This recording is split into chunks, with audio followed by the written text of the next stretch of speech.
নিরামিষ দিনে নতুন কি রান্না করব এটা নিয়ে আমাদের সকলেরই চিন্তা হয়। তাই সব চিন্তার অবসান ঘটিয়ে আজ আমি কুমড়ো দিয়ে একটা দুর্দান্ত স্বাদের নিরামিষ রেসিপি নিয়ে চলে এসেছি। হাতে যদি খুব সময় কমও থাকে তাহলেও আপনারা এই রেসিপিটা খুব সহজেই তৈরি করে নিতে পারবেন। আর এটা আপনারা শুধু ভাতই নয়, রুটি, পরোটা, পোলাও সব কিছুর সঙ্গেই খেতে পারবেন। যারা কুমড়ো খেতে পছন্দ করেন না তারাও কিন্তু এই রেসিপিটা থাকলে একেবারে চেটেপুটে খেয়ে নেবেন। নমস্কার বন্ধুরা, আমি জাহানারা। আপনারা দেখছেন তিয়াসাস রেসিপি। আর আমাদের আজকের রেসিপি হলো নিরামিষ কুমড়ো। তো এখানে আমি 500 গ্রাম মতো কুমড়ো নিয়েছি। প্রথমেই আমি কুমড়োটাকে মাঝ বরাবর কেটে নিচ্ছি। পর কুমড়োটাকে কেটে কয়েকটা ভাগে ভাগ করে নিয়েছি। এবার আমি কুমড়োর ভিতরে যে নরম অংশটা থাকে সেটাকে ছুরির সাহায্যে এইভাবে চেঁচে ফেলে দিচ্ছি। আর অল্প একটু খোসা রেখে রেখে কুমড়োর গায়ের খোসাগুলোকে ছাড়িয়ে নিচ্ছি। দেখুন, কুমড়োগুলোকে অল্প একটু খোসা রেখে রেখে এইভাবে ছাড়িয়ে নিয়েছি। এবারে এই কুমড়োগুলোকে একটু ছোট ছোট টুকরো করে কেটে নিতে হবে। বন্ধুরা, আমার এই আজকের রেসিপি যদি আপনাদের ভালো লাগে তো অবশ্যই একটা লাইক দেবেন। আর আপনাদের একটা লাইক আমার ভিডিও বানানোর অনুপ্রেরণা যোগায়। কুমড়োগুলো কেটে নেওয়ার পর একটা প্লেটের মধ্যে তুলে কুমড়োগুলোকে আরও একবার ভালো করে ধুয়ে নিতে হবে। কুমড়োগুলোকে একটা প্লেটে তুলে আরও একবার ভালো করে ধুয়ে নিয়েছি। এবার কড়াই গরম করে দিয়ে দিচ্ছি 1 চামচ মতো সর্ষের তেল। এই তেলের মধ্যে একটা শুকনো লঙ্কা ছিঁড়ে দিয়ে দিচ্ছি। দিয়ে দিচ্ছি 1 চামচ মতো গোটা জিরে, 1 চামচ দিয়ে দিচ্ছি মৌরি, 2টো কাঁচা পাকা লঙ্কা ভেঙে দিয়ে দিচ্ছি, আর দিয়ে দিচ্ছি কয়েক টুকরো আদা। এবার সব কিছুকে কিছুক্ষণ একটু ভেজে নিচ্ছি। এবার দিয়ে দিচ্ছি একটা কুচনো টমেটো। তারপর আবারও সব কিছু একসঙ্গে ভালো করে নেড়ে চেড়ে সুন্দর করে ভেজে নিতে হবে। দেখুন, ভাজতে ভাজতে যখন একটু কালারটা চেঞ্জ হয়ে এসেছে সেই পর্যায়ে নামিয়ে নিতে হবে। এবার গ্যাসের ফ্লেমটাকে বন্ধ করে নামিয়ে এটাকে আমি একটা ছোট মিক্সিং জারের মধ্যে ভরে নিচ্ছি। এবার এটাকে হালকা একটু ঠান্ডা করে এর একটা মিহি পেস্ট তৈরি করে নেব। এবার আমি ওই কড়াইয়ের মধ্যে আরও 2 চামচ মতো সর্ষের তেল দিয়ে দিচ্ছি। তেলটা ভালোভাবে গরম হয়ে এলে এবার এই কেটে রাখা কুমড়োগুলো দিয়ে ভেজে নেব।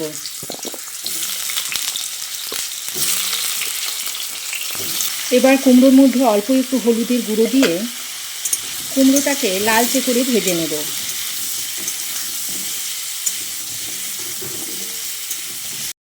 দেখুন, মশলাটাকে আমি এই রকম একটু মিহি করে পেস্ট তৈরি করে নিয়েছি।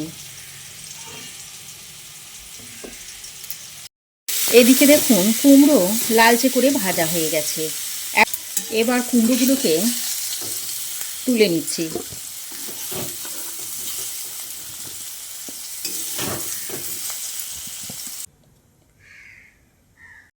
কুমড়ো ভেজে তুলে নেওয়ার পর আরও 1 চামচ মতো তেল দিয়ে দিচ্ছি। এবার এই তেলের মধ্যে দিয়ে দিচ্ছি একটা ফাটিয়ে নেওয়া শুকনো লঙ্কা, একটা তেজপাতা, আর দিয়ে দিচ্ছি অল্প একটু গোটা জিরে। এবার ফোড়নটাকে কয়েক সেকেন্ড ভেজে নিচ্ছি। ফোড়ন কয়েক সেকেন্ড ভেজে নিয়ে যে মশলার পেস্টটা তৈরি করে রেখেছিলাম সেটা এর মধ্যে দিয়ে দিচ্ছি। সঙ্গে মিক্সির বাটি ধোয়া জলটাও দিয়ে দিচ্ছি। এবার আমি এর মধ্যে দিয়ে দিচ্ছি 1/2 চামচ মতো কাশ্মীরি লঙ্কার গুঁড়ো, 1/2 চামচের থেকে একটু কম দিয়ে দিচ্ছি হলুদের গুঁড়ো, 1/2 চামচ দিয়ে দিচ্ছি জিরে গুঁড়ো, 1/2 চামচ দিয়ে দিচ্ছি ধনে গুঁড়ো।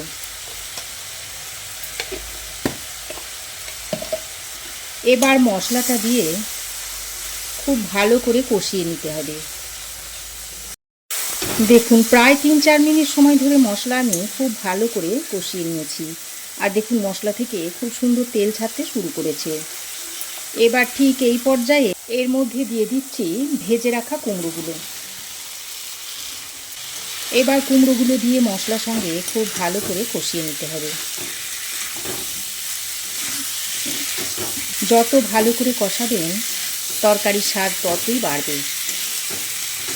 দেখুন, কুমড়োটা মশলার সঙ্গে বেশ খানিকক্ষণ ভালো করে কষিয়ে নেওয়ার পর এখানে আমি বেশ কিছুটা ছানা নিয়েছি। এবার এই ছানাটাকে হাতের সাহায্যে এইভাবে একটু ভেঙে ভেঙে নিয়ে তারপর এই কুমড়োর মধ্যে দিয়ে দিচ্ছি। আমি এখানে ছানা ব্যবহার করছি, আপনারা চাইলে পনিরও দিয়ে দিতে পারেন। ছানাটা দিয়ে আবারও কুমড়োর সঙ্গে ভালো করে নেড়েচেড়ে মিশিয়ে নিতে হবে। বন্ধুরা, কুমড়োর রেসিপি তো আপনারা অনেকভাবেই খেয়েছেন। এইভাবে যদি তৈরি করে না খেয়ে থাকেন তো অবশ্যই একবার তৈরি করে খেয়ে দেখবেন, দেখবেন খেতে খুবই সুস্বাদু হয়। দেখুন, ছানাটা দিয়ে কুমড়োর সঙ্গে বেশ কিছুক্ষণ নেড়েচেড়ে ভালো করে মিশিয়ে নিয়েছি। এবার আমি এর মধ্যে পরিমাণ মতো জল দিয়ে দিচ্ছি। তরকারিটা একটু মাখো মাখো হবে, কুমড়োটা সেদ্ধ হতে যেটুকু জল লাগে সেই জলটাই আমি দিয়ে দেব। জলটা দিয়ে আবারও সব কিছুকে একসঙ্গে নেড়েচেড়ে মিশিয়ে নিতে হবে। এবার আমি স্বাদ মতো নুনটা দিয়ে দিচ্ছি। নুনটা দিয়ে কুমড়োর সঙ্গে ভালো করে নেড়েচেড়ে মিশিয়ে নিচ্ছি। কুমড়ো ভাজার সময় নুন দেবেন না। কুমড়ো ভাজার সময় যদি নুন দেওয়া হয় তাহলে কুমড়োটা ভালোভাবে ভাজা হয় না, কুমড়ো থেকে জল বেরিয়ে পড়বে। এবার আমি ঢাকা দিয়ে 5 থেকে 6 মিনিট মতো রান্না করে নেব। তো দেখুন, ঢাকা দিয়ে আমি 5-6 মিনিট রান্না করে নিয়েছি। দেখুন, কুমড়ো খুব ভালোভাবে সেদ্ধ হয়ে গেছে। এবার আমি স্বাদের ব্যালেন্সের জন্য অল্প একটু চিনি দিয়ে দিচ্ছি। চিনিটা দিয়ে কুমড়োর সঙ্গে ভালো করে নেড়েচেড়ে মিশিয়ে নিচ্ছি। সব শেষে এর মধ্যে অল্প একটু গরম মশলার গুঁড়ো আর 1 চামচ মতো ঘি দিয়ে দিচ্ছি। তারপর ভালো করে নেড়েচেড়ে মিশিয়ে নিচ্ছি। বন্ধুরা, আমার এই আজকের ভিডিও যদি আপনাদের ভালো লাগে তো অবশ্যই একটা লাইক দেবেন, আর ভিডিওতে একটা হাইপ করতে ভুলবেন না। দেখুন, খুব ভালো করে নেড়েচেড়ে মিশিয়ে নিয়েছি। এখন তরকারিটা সার্ভ করার জন্য একেবারে রেডি। এটা আপনারা ভাত, রুটি, পরোটা, পোলাও সব কিছুর সঙ্গেই খেতে পারবেন। তবে রুটির তরকারিতে এটা খেতে সব থেকে বেশি ভালো লাগে। ঢাকা দিয়ে আরও 2-3 মিনিট স্ট্যান্ডিং টাইমে রেখে তরকারিটা সার্ভ করে দেখাচ্ছি। তো নিরামিষ কুমড়োর তরকারি আমি এখন একটা বাটির মধ্যে সার্ভ করে দেখাচ্ছি। এইভাবে তৈরি করে যে কোনো নিরামিষ দিনে খেতে পারেন। তো বন্ধুরা, আপনারাও একবার এইভাবে বাড়িতে নিরামিষ এই কুমড়ো রেসিপিটা তৈরি করে দেখুন, আর কেমন হয়েছে অবশ্যই একটা কমেন্ট করে জানান। আশা করছি আমার এই আজকের নিরামিষ কুমড়োর রেসিপি আপনাদের অবশ্যই ভালো লেগেছে। ভালো লাগলে অবশ্যই লাইক, শেয়ার ও কমেন্ট করতে ভুলবেন না। আর আমার চ্যানেলে যদি আপনি নতুন এসে থাকেন তো চ্যানেলটাকে প্লিজ সাবস্ক্রাইব করবেন। পাশে থাকা বেল আইকনটিকে অবশ্যই প্রেস করে দেবেন, তাহলে আমার দেওয়া ভিডিও সর্বপ্রথম আপনার কাছে গিয়ে পৌঁছাবে। আর এতক্ষণ আপনারা দেখছিলেন তিয়াসাস রেসিপি। আজ তাহলে এ পর্যন্তই। আবার দেখা হবে নতুন কোনো রেসিপি নিয়ে নেক্সট এপিসোডে। সে পর্যন্ত ভালো থাকবেন, সুস্থ থাকবেন। ধন্যবাদ।